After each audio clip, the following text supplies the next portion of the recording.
everybody, it's Karen. Thank you once again for joining me. I have got a fun little card I want to share with you today. I'm going to call this a front pop-up box. I came up with the idea. I saw a stand outside a florist, and she had all these flowers on it with little pots hanging and then some on the ground. And I wanted to make it into a card, so I kind of had to puzzle this one out a bit, but I've figured it out, I think, and it's quite simple. So I started off by making the flower box, and what I'm doing here is that's an 8.5 by 11 inch regular piece of cardstock, and I used the width of my ruler because I'm quite lazy, but that's 1 inch, so it's 8.5 inches long by 1 inch wide, and I just cut a piece of that. And I used white cardstock. It's fairly thick. I wanted it to be fairly sturdy. And I made my box 3.5 inches wide. So I'm going to score this 8.5 inch piece at 3.5 inches. Now the depth I made 5/8 of an inch. So I'm just counting that over. And because I'm lazy, I moved this along to the next round number and counted 3.5 inches across from there, scored there, and again another 5/8 of an inch. And that left 1/4 of an inch for the flap, which it was just the perfect width. So just one inch strip of 8.5 inch cardstock. And then you fold each of these down in the same direction, so they're all going inward to make that box shape. And then for this last little bit for the flap, I like to just trim off those corners just so they don't stick up when I attach that together. So just a quick little snip there.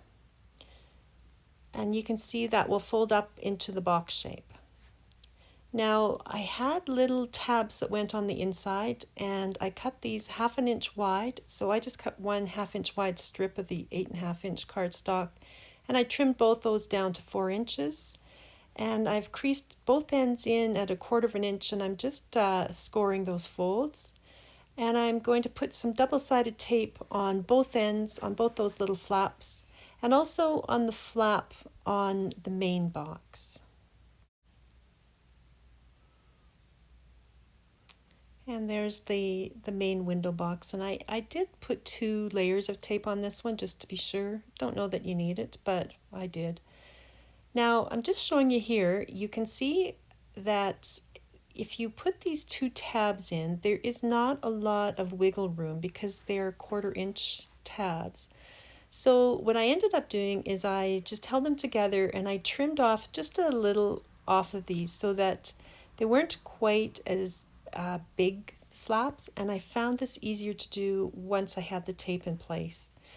So then what I'm doing here now is I have attached this first tab. I've taken the backing paper off, and I've attached it going in the direction of the flap end of the box, if that makes sense. So on the right you can see there's that flap.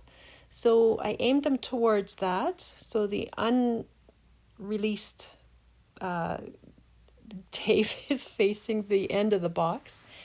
And you take that release paper off, just fold the end of the box up, and it will attach to that, and then again take the release paper off the window box tab, if that makes sense, and fold the top over. And it all fits together quite nicely. So here I'm trying to figure out how high up I have. That's an A2 size piece of card, so 4.25 by 5.5, and I'm trying to figure out the placement of it. I kept it about 1/3 of the way down. And I'm just putting a little mark there where I think I want it to end up, and using my ruler to just draw a light pencil line in. And that would be where the bottom of the box will go. Now I'm centering it here and putting a little mark where the edges of this window box end up, because now I'm going to figure out where to draw the feet. So from those little points I've just made out to the corner of the card base, I am going to draw a straight line. This is really easy, guys. It's pretty simple going. So on both sides now I have the outside And I decided to have a little bit of the sign go below that box. I'm not sure why I did that. I don't think you have to, but I did that. So once I've got that line in place, I was lazy and I just made the width of those legs the width of my ruler. So again, that's a 1 inch. I just didn't feel like measuring out the angles, so it was easiest to just use the width of the ruler. And I think it turned out okay in the end. So once I had that, then of course I cut that out. So once I had that cut out, I just erased all my pencil lines just to get a nice cleaner look. And then I used a corner rounder to round out the corners at the top there. It gave it a slightly softer look. And then I used this as a template to draw on my card base. So that's the card base there, and I just traced around it, and I just made sure that at the top I didn't cut all the way across, that I just did the corner rounding on the edges. Now, here are all the dimensions if you want to pause and write these down or just take a screenshot. It's fairly simple to do, though. I don't think it was too complicated. I'm just showing you here now, because I had done this a couple of times, I had this template, and I have a binder where I keep all my different ideas for interactive cards or different style cards. And so this is just going to go in there, and I've made a label and I've put it on there. So just an idea for you in case that's what, might help you to think of different ideas when you're making cards. So here I've got a piece of gray cardstock that I've used my template to draw my outline and cut it out. And I've embossed those HoneyBee Barnwood planks onto the gray cardstock just to give it a woody kind of a look. And I use a little distress ink and weathered wood to go around the edges. So this is my covering now for the window box, and I've creased it in at 5/8 of an inch from each end so that it would just go around the front and the sides of the window box.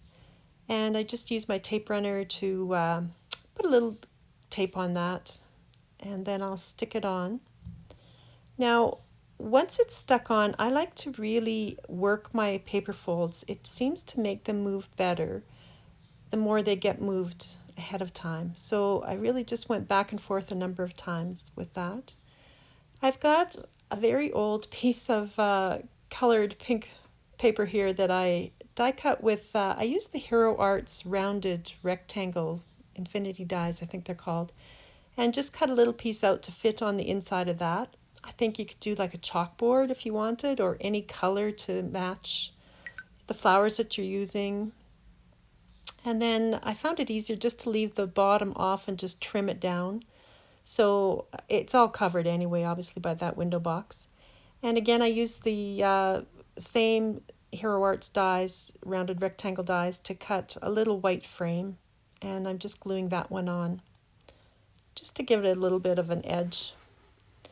And then I glued all of this onto my card base, and once that was down, I set it all aside under some acrylic blocks to dry while I got the flower box ready. So there you have that.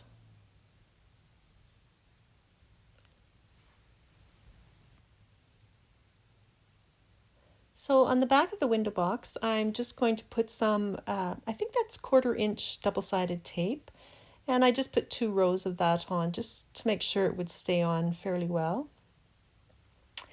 Now this die set is absolutely gorgeous. It's from Creative Expressions. It's the Beautiful Blossoms from Sue Wilson. And I absolutely love it. It's got all those flowers. It's got the basket and 2 vases that come with it, and they are such beautiful dies. There's so much detail on those flowers.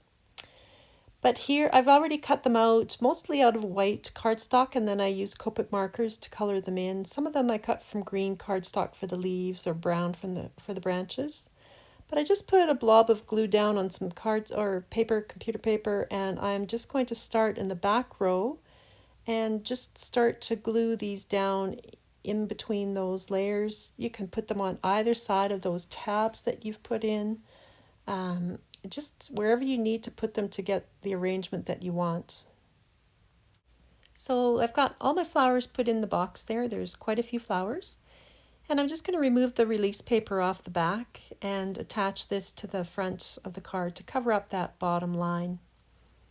I do think that you could make this into any season kind of a card. It could be Christmas with more Christmas colors and maybe some holly and pine boughs. It could be fall colors. It could be a wedding with the bride's colors. It could be a thank you card. Lots and lots of options, I think. So I have die cut this Sweet Wishes about 3 times and stacked them up together to make it more like a chipboard, and I've put it on. That is also from Creative Expressions, that Sweet Wishes. And you can see it stands up nicely. And it's just really, I don't think that was all that hard of a card to make. I personally don't think that. I hope you guys don't think so. But it's kind of fun that you can have the box on the front of the card and that it will fold down flat and go into an envelope. So there you have it, guys. I hope you'll give that a try. Let me know if you do and if you find other ways to use it. Thanks for joining me. Bye.